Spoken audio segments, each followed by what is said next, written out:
ADC may not exist before the election. There's an aspect of the constitution that says, as a party, you should either win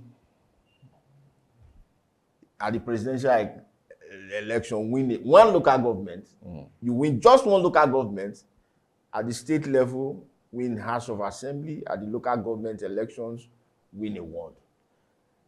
That if you don't, after that election cycle, the election management body, which is INEC, in our own case, is mandated to delete you, erase you away. You no longer exist, because that's what the constitution says and that's what the law says. Now, some individuals have gone to court and says they've looked at the records of 2023 election and they saw that ADC as a party did not meet that requirement, and INEC should delete them. That matter is in court. Do you feel that would be a winning card? It's a winning card. It's not what I feel, because that's what the law says. There's no, the judge is not going to interpret it in another way. Some people keep saying that, ADC, they have how many senators? No. Because we saw a large number, 9 of them decamp into the ADC just this week. What the law says, the legal interpretation is, at the point of the elections, what is your strength? Did you win here? Did you? ADC did not.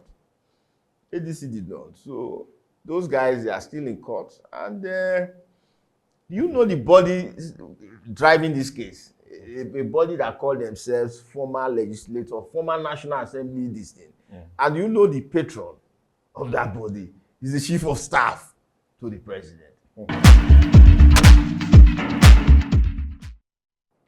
President Bola Ahmed Tinubu has branded himself as a die-hard Democrat, urging Nigerian politicians across party lines to embrace true democratic principles and submit to the rule of law, no matter the person or political cost.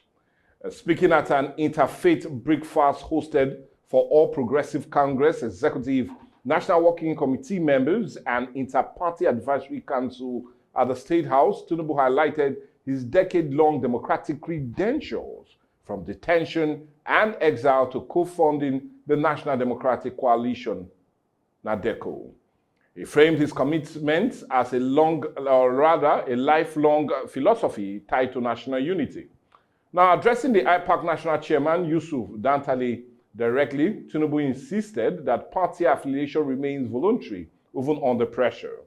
Like he said, we are all Democrats, voluntarily, party alliance, party ideologies, or no ideology, party boat, party platform in whichever form is voluntary. Be persecuted for it, so no threat from any Democrat, he said. Now, his remark comes amid backlash over the Electoral Act amendment, which President Tinubu signed into law on February 18, following National Assembly approval.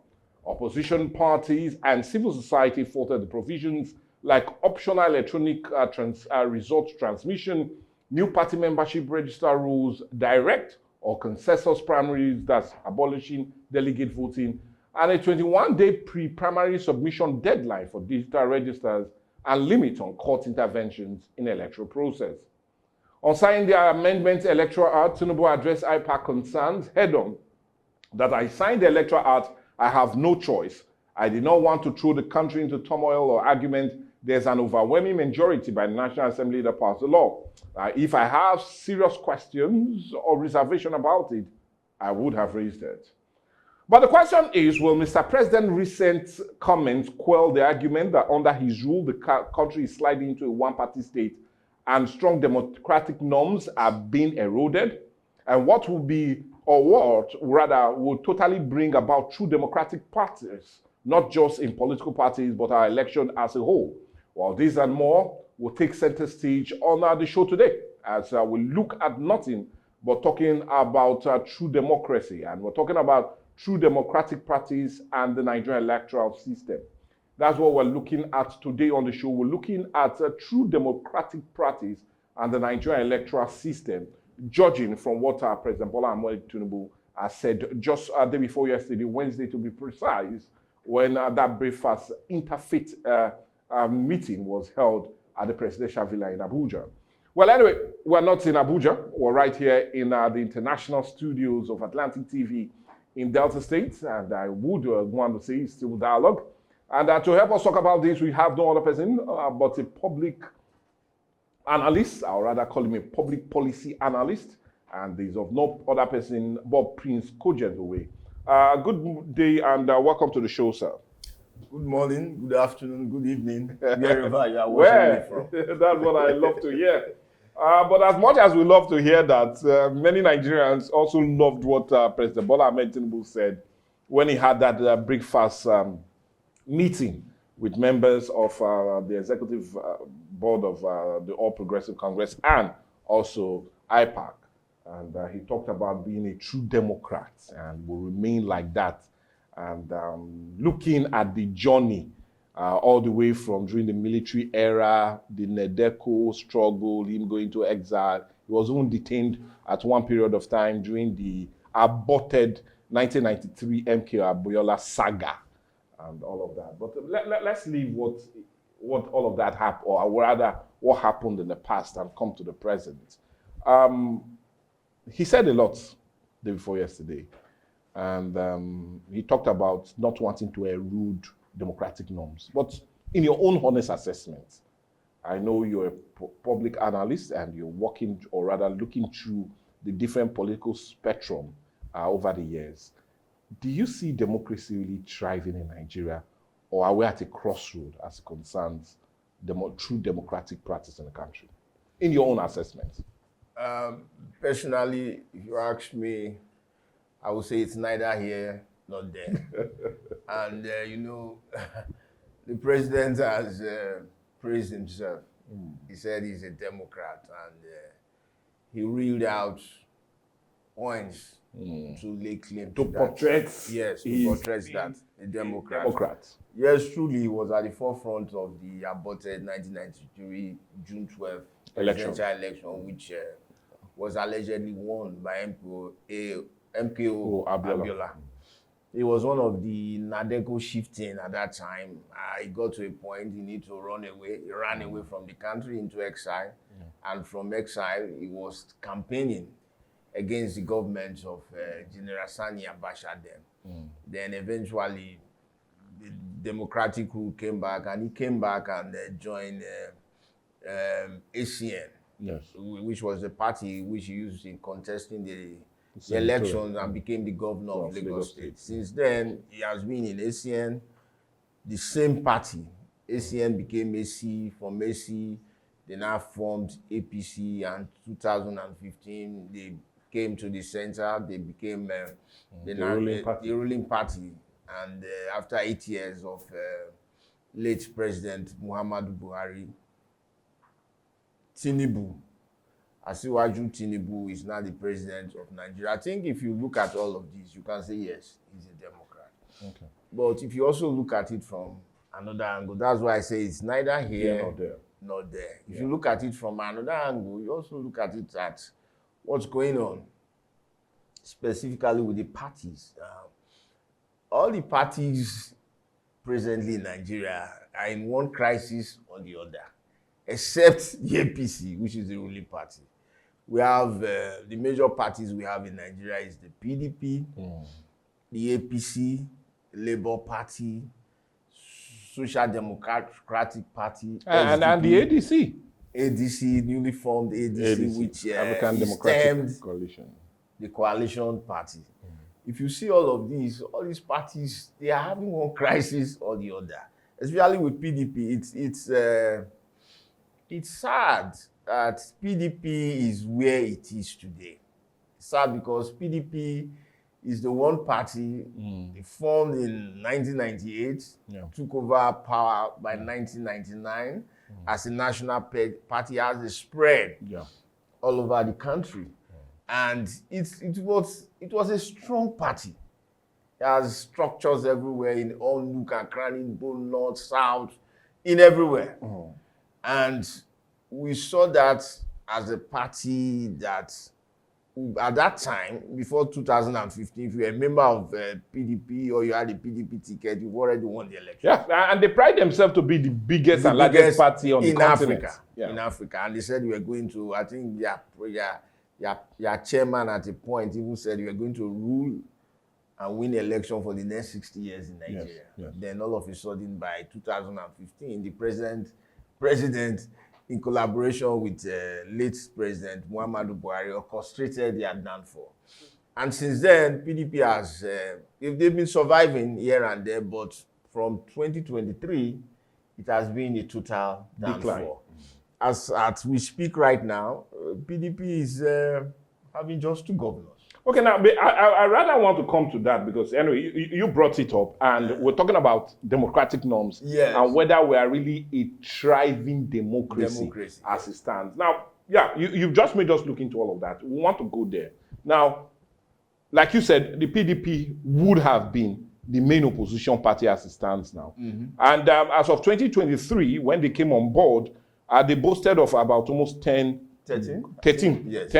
governors. Under the umbrella. But as it stands now, we have only 2, that of Oyo and Bauchi. We're talking about Seyi Makinde and Bala Mohammed being the only existing governors on the platform. It is only right I state this, that just within the week, the Zamfara state governor also dropped or left under the umbrella when he felt the rain was coming. And he has gone to take the broom to sweep the government house. So he's now a member of the All Progressive Congress, and that's where it stands now. But let's look at it now.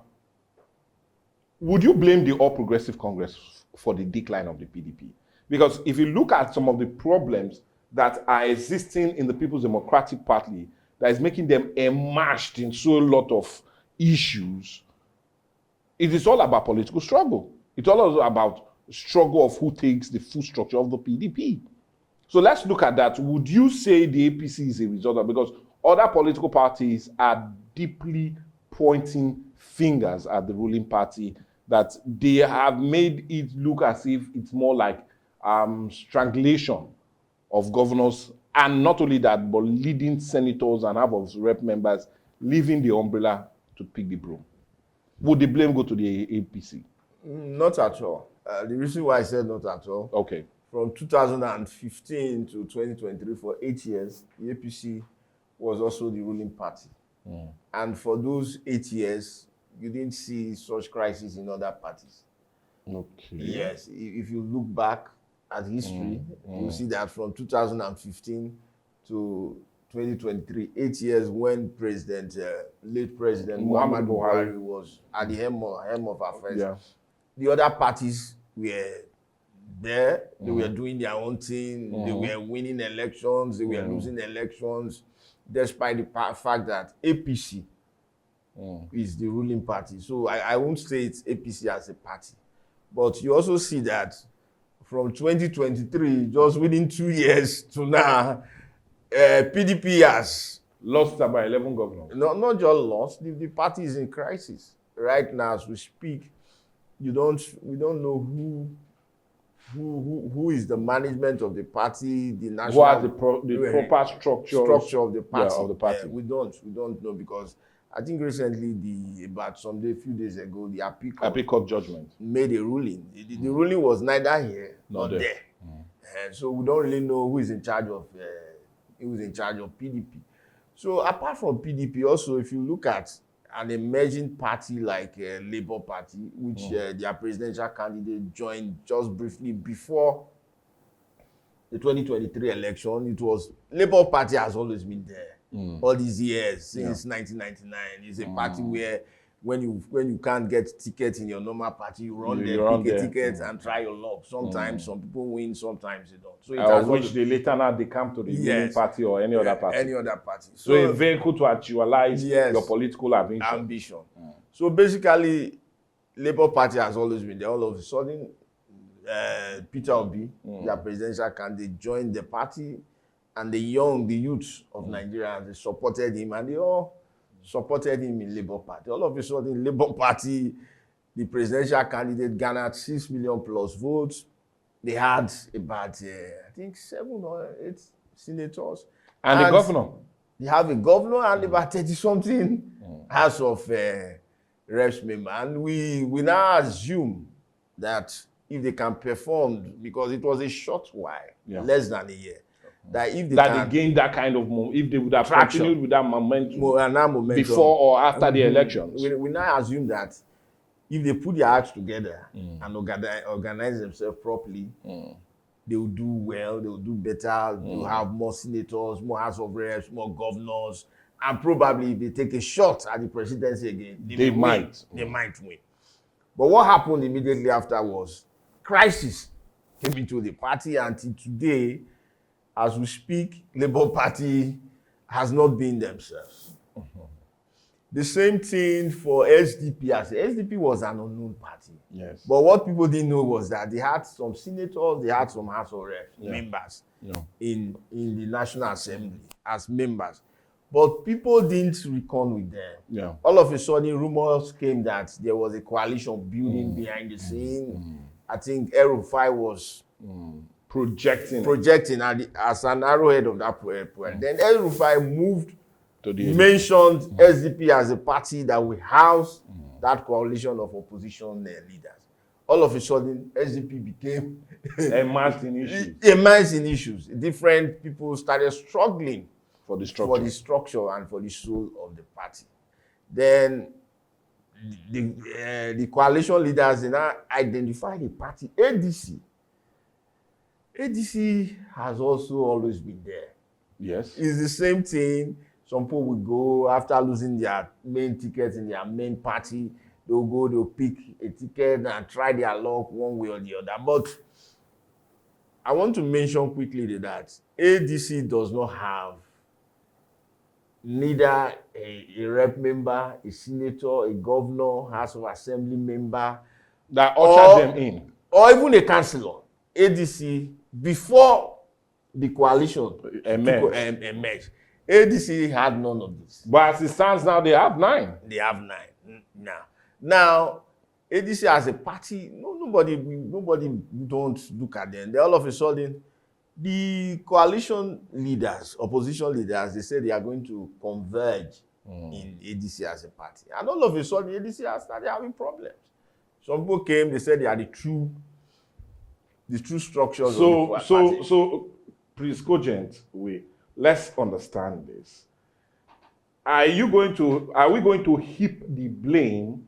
Yeah, you said we should not blame the All Progressive Congress. No, not at all. For any of the issues that seem to be bedeviling from this political party. Not at all. But we would also say under 2 years, or less than 2 years, these political parties have now been deep immersed in issues. Crisis. So my question is taking us back to the very beginning. Who is to blame? Who is to blame? Looking at what President Bola Ahmed Tinubu said on Wednesday, that he's a true Democrat. Now, are you going to heap the blame on the leadership as it stands in the country, or are you going to put the blame on the need of people to galvanize power and hold the structure and look as a more viable opposition? Because you said it. When the Labour Party was seen to be the leading opposition, issues arose within, not from outside. Let's be frank about that. Yeah. Let's put the record straight. Issues arose within, which has now made the leading presidential candidate that contested in the 2023 general election leave the party to the ADC.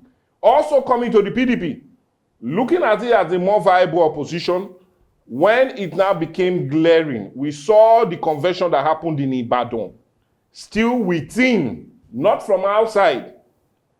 Who will handle the structure of the party started being a problem. We are now looking straight also to the ADC. The SDP, it was similar. When El-Rufai was there, wanting to galvanize power, the who will handle the structure arose. So where are we going to heap the blame? Would it be to the style of leadership that seems to be at the top, or should we put the blame basically on the hands of those that cannot manage to be a viable opposition? No, if you look at it, there are rumors and as alleged. As alleged. Yes, we love that word. There are rumors that the APC is involved. That's why I said I can't put the blame at the doorstep of the APC. And I gave an example because as a party. But if you look at it, like what I mentioned, I said since the emergence of this present president, it's you can also not concretely point at him that he is responsible. Because we've not seen his hands in any of them yet. You can't concretely point and say he's responsible, but we can point at someone like Nyesom Wike that he's responsible for what is happening in PDP. You can point. But he's still a viable member of the People's Democratic Party. Yes. A card-carrying member. Yes. Of the People's Democratic Party. Yes. And not a member of the APC. Not at all. So would it be fair to blame Mr. President? No, I said he's working for no, him? no. I said you can point at Wike. I'm not saying you can point at Mr. President being responsible. Wike is the one, if you look at it, the inability of PDP to settle its crisis, you can drop it at the Should we not go rather down the lane rather than bringing it too close?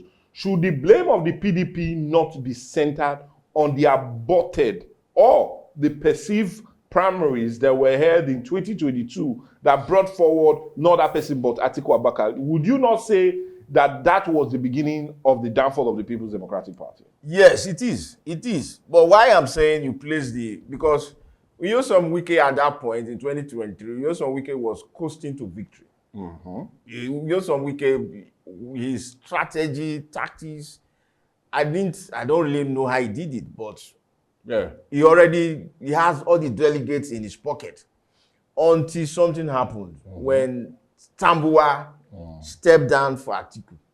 When Tambuwa, former governor Tambuwa and now Senator Tambuwa stepped down for Atiku. And at that point, just that action derailed Wike from picking up the ticket.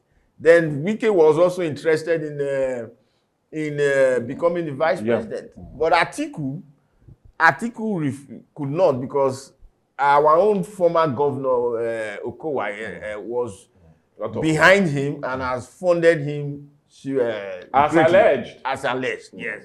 As alleged. So Atiku went for Owhe, and it was at that point that Wike withdrew. Wike, why I said you can place what is happening with PDP at his door, because Wike, in public, not as alleged this time, in public, worked against his own party's presidential candidate. Yeah. They were the 5 governors there. They were everywhere, moving from place to place. Autumn and all of them. Autumn, Shea Makinde, Ikpeazu, and they sabotaged the effort. Which many will say was only normal because there was an unwritten agreement between the North and the South that it was turn of the South. Yes. I don't know. Atiku seem to do this all the time. It happened in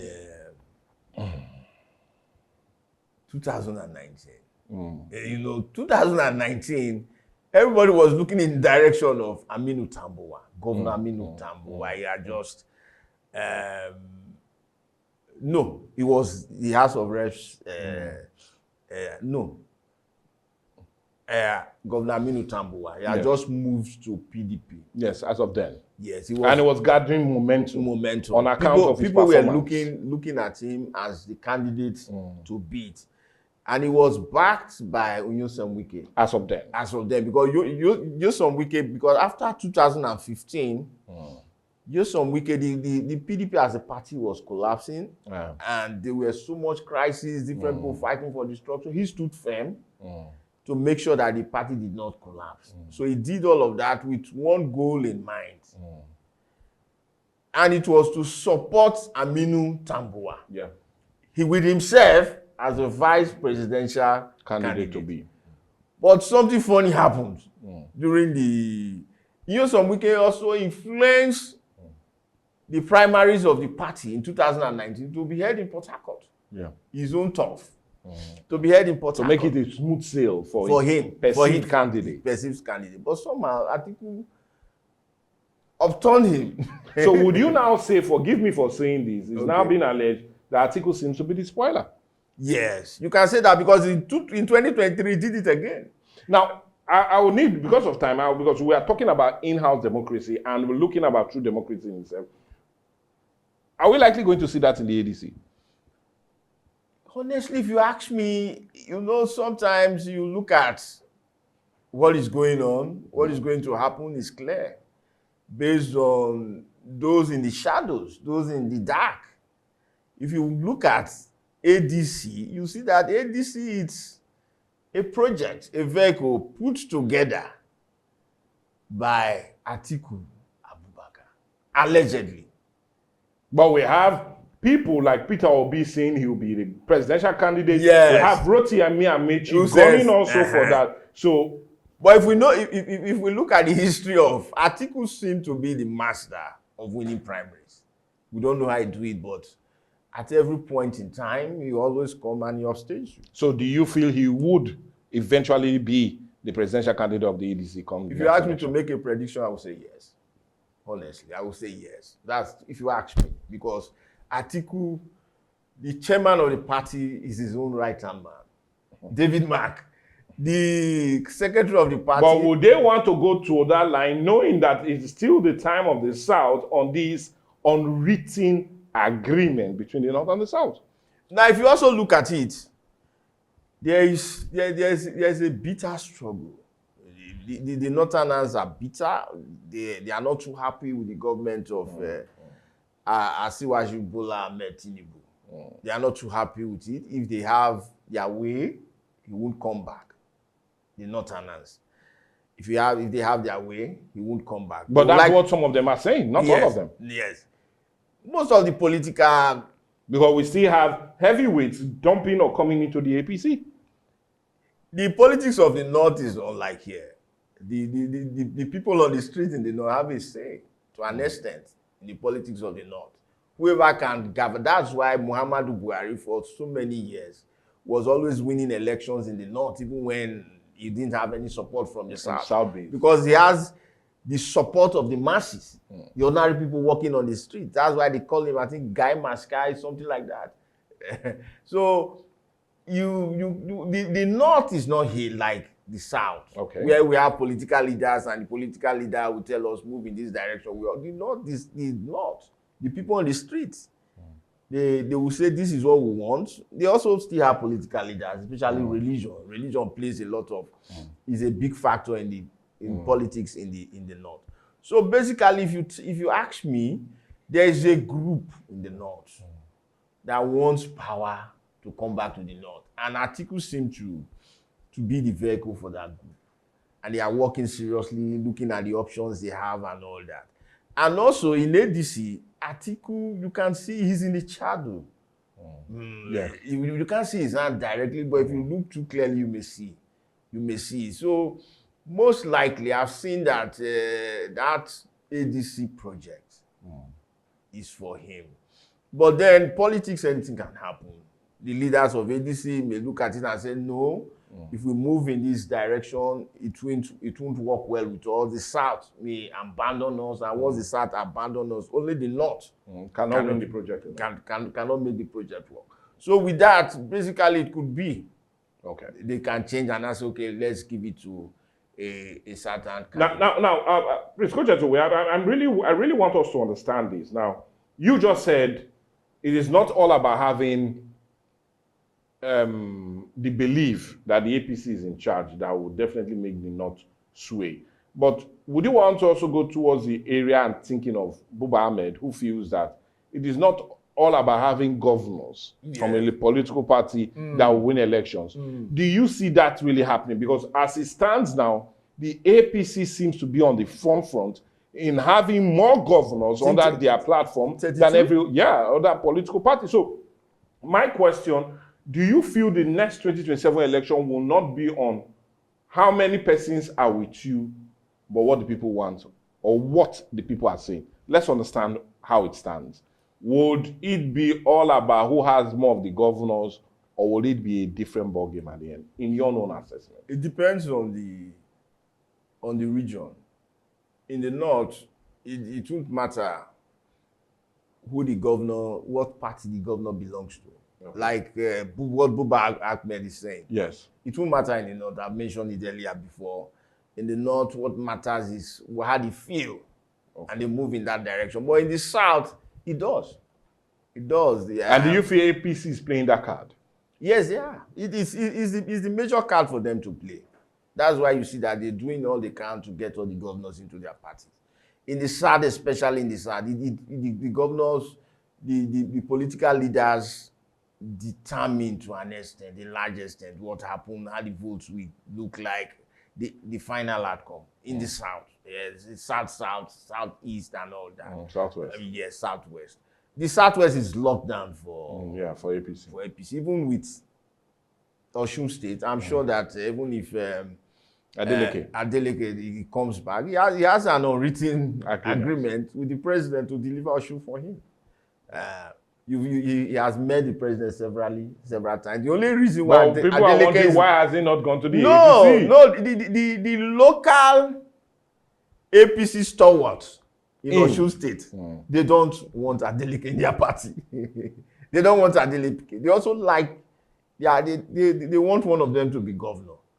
But the president don't mind, in as much as you promise and you are ready to deliver the state for him, he's ready to hand you over the APC structure. So my next question would naturally be, Sam, let's look at all that has played out. And are we likely going to see all opposition parties still emerge in issues during the 2027 election? Do you see that happening? And do you see that affecting their chances of being a more viable player against the APC come 2027 elections? Most likely. Because the ADC zone is even going to be more shocking to many individuals, because a lot of people don't know. There is a case in court presently. There's an aspect of the Constitution that says, as a party, you should either win at the presidential election, win one local government, you win just one local government. At the state level, win House of Assembly. At the local government elections, win a ward. That, if you don't, after that election cycle, the election management body, which is INEC, in our own case, is mandated to delete you, erase you away. You no longer exist, because that's what the Constitution says and that's what the law says. Now, some individuals have gone to court and says they've looked at the records of 2023 election and they saw that ADC as a party did not meet that requirement, and INEC should delete them. That matter is in court. Do you feel that would be a winning card? It's a winning card. It's not what I feel, because that's what the law says. There's no, the judge is not going to interpret it in another way. Some people keep saying that, ADC, they have how many senators? No. Because we saw a large number, 9 of them decamp into the ADC just this week. What the law says, the legal interpretation is, at the point of the elections, what is your strength? Did you win here? Did you? ADC did not. ADC did not. So those guys, they are still in court. And you know the body driving this case, a body that called themselves former legislator, former National Assembly, this thing. And you know the patron of that body is the chief of staff to the president. So I think that's ADC. ADC may not exist before the elections. Then something like PDP, I have my doubts strongly. I don't see whether these issues will be resolved. Because as it stands, we see high power persons working behind the scene to end the crisis in the PDP. Because look at it. The election timetable is out. Yes, it is out. And the timetable says from the 1st of April to the 21st of April, you submit. Because the new law, the new electoral law, 2026, as passed and signed into law by the president, says each party should have a digital register of its members. Of course. So the law now says, this new electoral act also says the delegate system where delegates are chosen to elect candidates, is also scrapped. So it says direct primaries. They are going to have direct primaries. Or if the whole party agrees for you as a consensus candidate. Yeah, you can come. So they said, submit your digital register from 1st of April to 21st. to 21st. And if you are unable to submit, you won't participate. So you feel the problem in the PDP will linger till that time? They can't solve it. We are in And do you feel that's why many of the politicians are leaving the PDP yes, and jumping? No, the governor of Zamfara who left last week said he left after the ruling of the appeal court. Because if you look at the timetable, they can't, PDP as a party, they can't solve that problem before April 21st. So I don't think PDP will feed any candidate. So ADC is having a card being put towards them. PDP is still a match in crisis, which you doubt will be resolved before the 21st of April. The Labour Party seems to be having dwindling fortunes. On the mind, they still have a governor under their umbrella. And now we are not even sure where that governor is. Well, anyway, the last time I checked, he was still with Labour Party. He's still in Labour Party, but you also see him romancing with APC. We are not know. I'm sure the members of the party are not sure where the governor belongs to. Okay. Because they say, politicians, during the day, they tell you I'm this, during the night, they go and romance with whoever. Well, anyway, let's leave their romantic gesture and how they seem to be in love with each other. But let's also come now to the SDP. It's more like a forgotten issue. SDP as a party is also having its own crisis. There are so many people struggling. They are claiming, there are so many claims, to the leadership of SDP as a party. So, sir, are you saying all these parties will not have their issues resolved before the general elections? You foresee that? No, I don't think so. I doubt. I have strong doubts. If we, what happened with this new electoral law is that the time for parties to sort out their issues was shortened. So when I saw the amendment, I said, I don't think these people can sort out their challenges. So in that, from what is happening, because you can see that APC as a party is the vehicle that is driving this amendment. So you can now say, okay, probably they are doing all of these to favor themselves.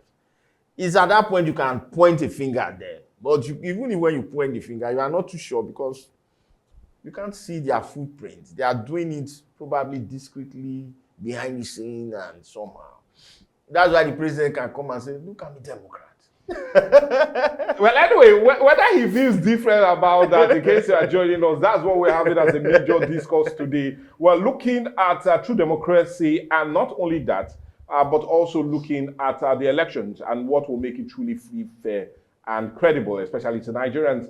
Well, that's what we're having as a major discourse today on the show. Yes, we're looking at all of that. We're talking about the true democratic practice in the country and looking at how viable our elections should be. Well, we just took a look or took a trip around all the major political parties and how they seem to be ready, knowing that as it concerns April 1st to 21st, they seem to be having or would be having their primaries, and how ready are they? Well, it looks as if all of them seem to be a match on different issues, and well, most likely might not be resolved, according to our guests here, before that very deadline. But anyway, we are not under any pressure, or rather under any deadline, so we can talk. We still have time. Now, let's now come to another major one that still would drive the elections either to the right or the wrong direction. And we're talking about the electoral process itself. Yes, just like what we said, the timetable is out. The INEC chairman, Joash Amapiton, has given us a budget he feels he needs to drive these very elections. And not only that, he has often come out to say, well,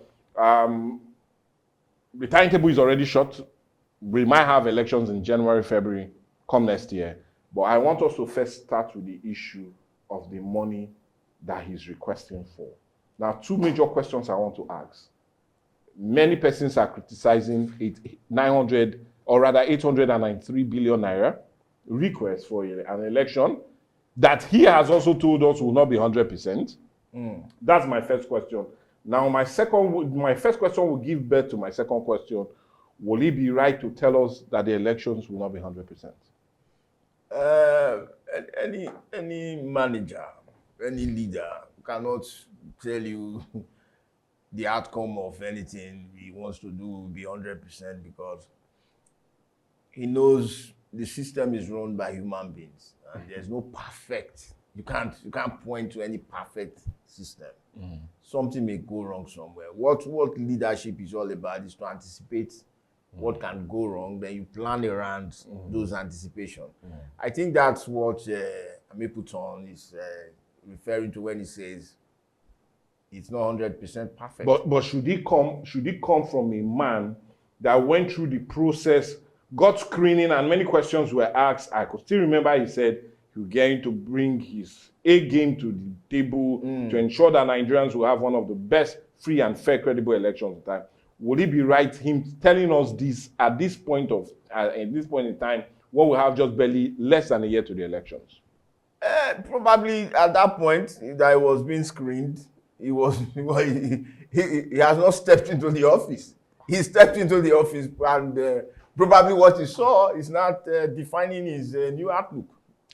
That's what I think, because I also watched that screening. He said he's going to bring his A game, he'll try his best, he's going to be on top of everything. But he's going to give us a different feel of our yes, elections. but he stepped into the office and he's singing a new song. So that's why I said probably at that point he didn't understand all the variables at play. But now he's there, he now understands all the But will it be right to now sing a song that is skipping and we're not getting the full tune and dancing to the melody of it? Would it be right to do that now? You can't. Honestly, he's the person in charge. INEC is in charge of the process, leading everything leading up to the election and the election itself. So, however it is at this point, he's our guy. There's nothing we can do with it. There's nothing anybody can do. Okay, now, talking about what we can do, it's 893 billion, not too much for an election that will not be 100%. You can't say that. Why I'm looking at it is because I mentioned earlier, nothing is perfect. You put in your best. Yeah. Because he's telling us that, look, I want this money to put in my best. And if you now come and tell me, the money is too much. You say, I asked for this so and so amount of money, you refuse to give it to me. So I feel strongly that give him everything he asked for, then we hold him accountable. That's what we can do. But it's already telling us we can't hold him accountable. No, not that he's telling us we can't hold. We must. We as citizens, we must hold every public officer accountable. Right? Like this controversy about transmission of results. Electronic and eventually the final output of what the act says, what the law says. It says that yes, there's transmission of results, real time, but in case where there are issues, glitches and whatever it is. So it says in case they should rely on the form, I think ECA 8. So that's what it is. But some individuals have said that hold the system accountable. Okay, like if we are in a polling unit now, and we see that there's network, and they are saying they don't want to transmit the results, so they are saying hold the people accountable, because it is what it is. The law is the law. There's nothing anybody can say. If you go to court, they will tell you this is what the law says. So the chairman of INEC has come out to say this is what it is. So for me, if you ask me, give him whatever he has asked for. Then we look at what he's going to use those monies for. Then we hold him accountable. Do we have a breakdown of it? Yeah, we do have a breakdown of what he would likely use the money for. And many are screaming on their neck on the issue of miscellaneous and how much he's requiring just for issues of, this might happen, this might not happen. So 42 billion is what he requested on that. And many are already seeing a breakdown of that is more like you telling us that, well, definitely issues will be. Now, if you look at some of the major critical issues that had always taken place during our election, number one, the issue of having material and men on time. Logistics. Okay, let's call it logistics itself. On time during the elections. Most certainly with the last few elections that were conducted, it still came up as an issue. If you look at the by-elections in the FCT, everywhere, and logistics it's has always been a problem with Nigerian which will elections. definitely play out Again. come 2027 elections. Now, that's another one major issue. Now, another major issue also is the issue of the transmission, which you have said, which is most likely going to still fall on the discretion of INEC. whoever, INEC or whoever is in charge at that very point, yes. time. So, can we not say there's already loopholes and things that might not make these elections really feel fair and credible? We can't say that because if you look at it, the INEC chairman is saying there could be problems, there could not be. That means this logistics issue with elections since 1999, it has been a problem. The materials will come on time. Some of them, the materials will be missing. If we really want to be honest with ourselves, those are the issues we should be interrogating. How come the materials don't come on time? What's the problem? What's the challenge? Why are some materials missing? Where are they missing to? Those are the issues we should interrogate properly and plan around. Okay. But if the chairman of INEC is saying, well, I don't know, this could happen, this could not happen, I think he's in the right trajectory. Because he can get it right. That's what I'm saying. Give him what he's asking for. Because if you don't give him what he's asking for, he's going to throw it back. As a reason. Yes, he's going to throw it back at you. Then when it comes to the issue of transmission, people have suggested that why not use Starlink? Starlink is everywhere. Okay. Subscribe to Starlink if INEC should fund it and all that, which I also think. But the issue is you can't force INEC to do what they don't want to do. They tell you this is our plan, and they follow that plan. There's nowhere where it's saying that force them to go and use Starlink.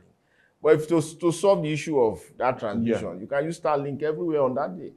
But if they decide not to use it, you can't force them. That's what I see clearly. And that's what the law says. That's what the law says. The law says it's at their own discretion. And that's why a lot of persons are uncomfortable, especially opposition leaders. The opposition. They came together, I think, about 2 weeks ago, and said they should review what has been signed already. What has been signed already. And the president told them, I've signed it. And that's another reason for his meeting day before yesterday. The to fully explain. Yeah, the president said, I've signed it. I have reason I don't want to turn the parties into there should be no chaos in the party. Things should move smoothly so that we start the process quickly. So the president is saying no. But as we speak, I think day before yesterday on Wednesday, there's an amendment, and you wonder why that amendment. There's an amendment started by the House of Reps. The amendment is saying you cannot belong to two political parties. That if you belong to two, it is a criminal offense. It's a criminal offense. You'll be fined at 10 million or you'll be jailed for 2 years. So it's saying you can't belong to, if your name is found to be in, let's say your name is found to be in PDP and your name is also found to be in Labour Party, you've committed an offense. During the debate, some individuals are saying, okay, not just saying you committed an offense, they also went ahead to say, because your name is in two parties, you cannot belong to neither of those parties. But some people are saying, no, if your name is discovered to be in two parties, they will not tell you to make a choice. But they say, no, as soon as, because your name is not in two parties, you've committed an offense and you should not belong to either of them. So that's the amendment they are proposing to this newly signed law that the president signed on, I think April 18th of February. Yes. So their amendment has passed the House, and most likely it will go to the Senate. If the Senate concur with them, it will land in the table of the president. Land on the table of the president. Do you feel this is another way to differentiate some major political players before the 2027 elections? Basically, what I see is this.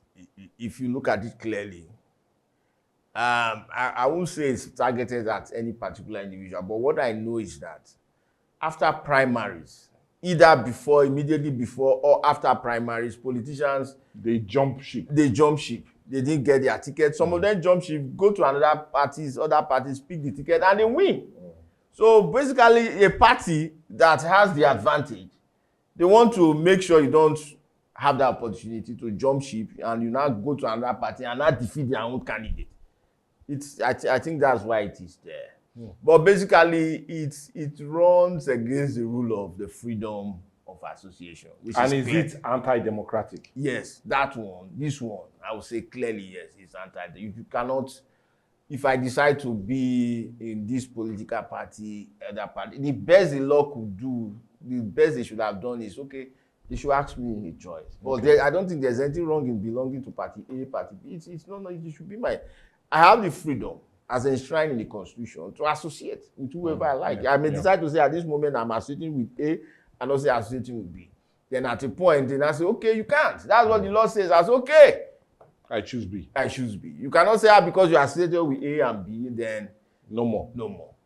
It's clearly against what the Constitution says. Okay, well, anyway, time is really against us. That's another thing I do know. But before we leave and before we go, two quick questions that I really want you to help us look at. And the first one is, you answered it, well, in a clear term, you feel our Democratic Party practice is neither here nor there. Now, my question is, do you see us having a clean slate as it concerns the 2027 election on the ground of we building on our democratic journey, knowing that it's close to almost 27, 28 years uninterrupted? Do you see our electoral process the pride of the continent after the elections? Two quick questions. I don't think so. Especially being the pride of the continent, not at all. What I perceive, already the opposition leaders, they are shouting that they should amend the law.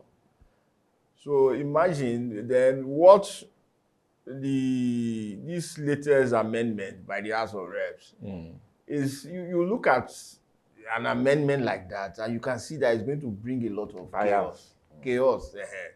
So when moves are made like this and if that thing is truly amended and it passes, it will be too many troubles. A lot of, if you don't have your way, then you say, okay, let me give trouble to the, like what I've explained, you can see the major opposition party. Most likely, I don't really see them. I don't know how they are going to feed their candidates because they all have one challenge or the other in each of those parties. And if they don't field candidates, you think everything will be okay? I don't think so. They will be angry, they will be unhappy, and they may go and cause chaos. Do you see us sliding into a one-party state, sir? We are almost there.